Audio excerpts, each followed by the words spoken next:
My name is Rasus, and I am an artist, musician. Okay, this thing began when I lost my sister in a ghastly motor accident in Nigeria, between Nigeria and Cotonou.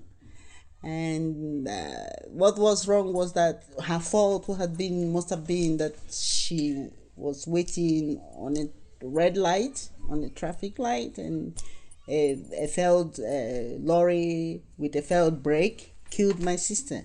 That was when I became Rasus. Then I began to sing the songs that I've never sung before, and I began to, reckon with myself as Rasus, as a Rasta woman, as a queen, as an African queen. I began to hear from Rastafari, from Jah, Haile Selassie, and I began to listen more to the songs of Bob Marley, which would have, pushed me into this music. Despite the death of my sister, I believe that I was pushed into this music just because I've always listened to the songs of Bob as a child. But before then, I was scribbling down the songs of Dolly Parton. You know Dolly Parton? Yeah. So I was scribbling down her songs, singing my coat of many colors.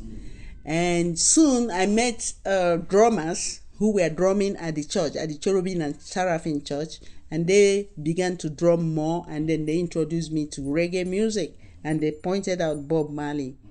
And then I began to hear Bob's music all over the place, and that was then because it was in Nigeria, and I was just a girl growing up.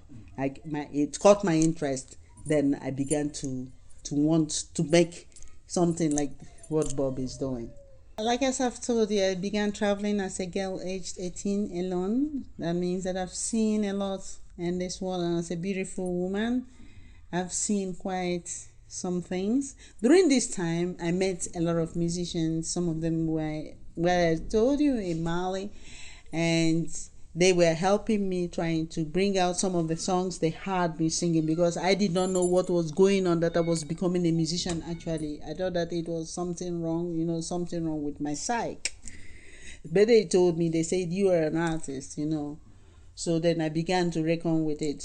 So then I was moved away from my base in Abuja and brought to Brussels. It was when I arrived in Brussels that I realized that I had made a hit in 2007. I had made a hit song, but it was not recognized. So, and then in Brussels, then I've been trying to come up again because nothing was happening. My music was not booming. So I was about to give up. But then for some reasons, I think God sent a Rasta man known as King Ras Steve, and he invited me once down here, and I came. And this time around, I said I'm going on holiday to Kenya because I liked what I saw there the last time, and that's how I arrived again in Nairobi, and with King Steve receiving me again. And then I said, instead of just wasting it, I told him, I said, is there a studio where I could at least make a single about my going to paradise? Because that's what it means right now. I'm on my way to paradise, and that's the truth. I've been through hell, so now I'm going to paradise, and that's going to happen soon.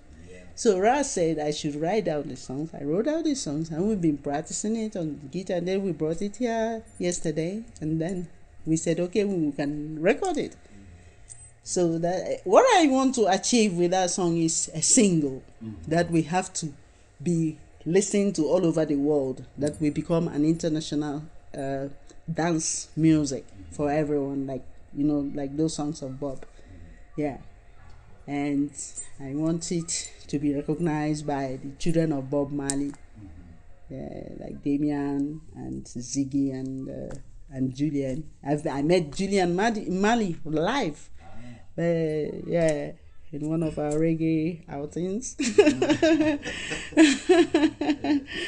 So what I want to achieve is that the song got promoted to a stage where people will really like and dance and enjoy and understand my message, that I've been through hell, but now I'm going straight into paradise. Because some people don't know that there is a paradise. Many people believe that it's just about hell, suffering. It's not like that. There is also a paradise. There is always a paradise after an inferno. You know, you have to go through fire before you enter paradise. And I've been through that inferno, and now I'm entering into paradise.